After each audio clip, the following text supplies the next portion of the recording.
Alright, so we got a new RC to take a look at here and review. This is the Hubsan H111, or it's also called the Nano Q4. And it's a little nano quad. It's about the size of the ProtoX, and there's some cool features to it. Let's go ahead first and look in the box what comes in here. Get your transmitter. You'll need 2 AAA batteries, and you have your instruction manual, your extra blades, and your charger. Inside the little quad we have a 100 milliamp single cell battery.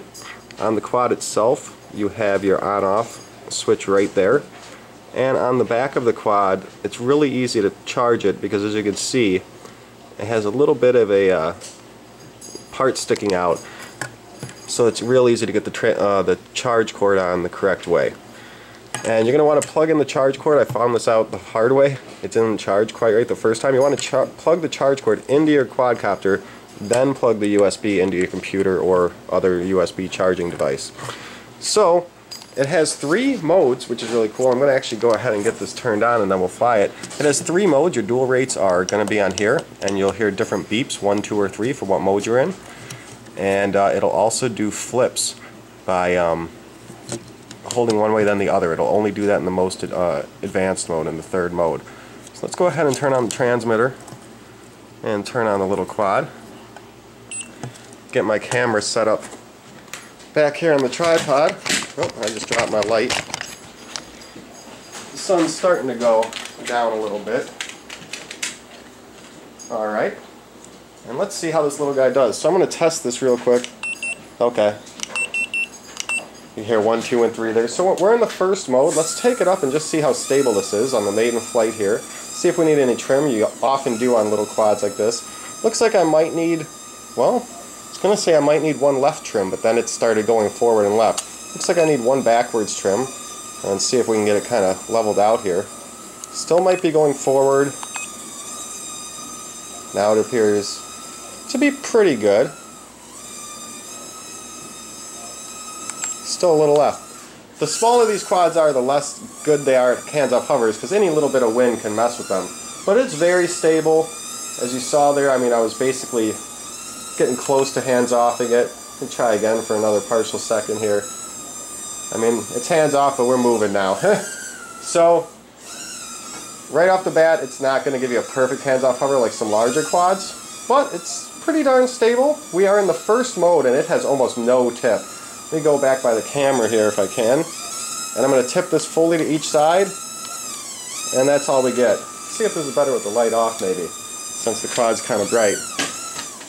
So in the low mode here, very little tip, pirouettes that fast. Let's go ahead and hit it up to the 2nd mode. Now we're in mode 2. Oh wow, mode 2 gives you a lot more than mode 1 did. This is more an intermediate flight, of course. It's the 2nd out of 3.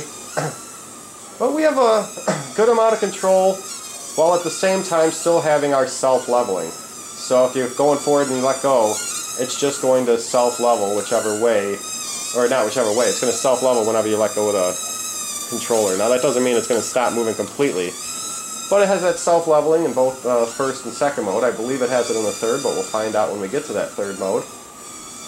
And it feels very connected. It feels basically like all the other little nanos I've had. They're all a little bit, you know, touchy and everything, but this one's, you know, very connected. It's not going to feel like flying a bigger one that has a little bit more mass, but it's pretty darn good. It's on par. It's no worse than any of the other little ones I've had. It flies just as well.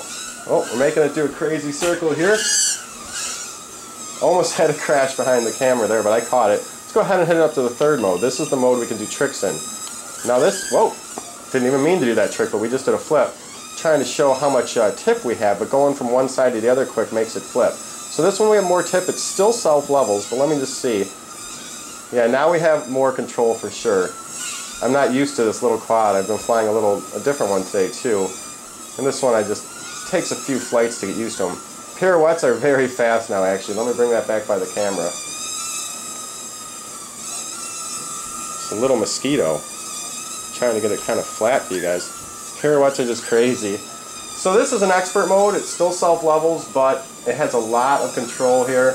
I'm trying to get these little circles I usually do with quads, but it's just I'm not used to this little guy yet. A lot of movement here.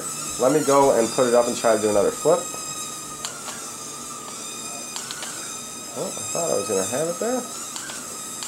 There we go, it did it that time. There we go.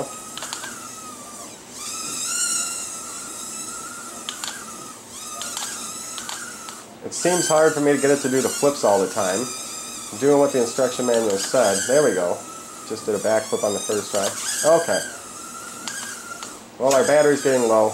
We bring it back. And I'd say it's on par with the other little nanos. Nothing wrong with it. It's just as good flyer. It feels the same to me as a ProtoX or a HobbyZone Faze or a Pico QX. They're all very similar. It's a good choice if the price is right. Check out a few sites. But, you know, I'd give it a thumbs up. For this size, it's just as good as any other this size I had. And it has 3 dual rates, which is nice. Not many others that I've tried have 3 rates. Usually they have 2. Some only have 1. So, a pretty good choice. It's the Hubsan Nano Q4 or the H111. Have any questions, let me know. And happy flying.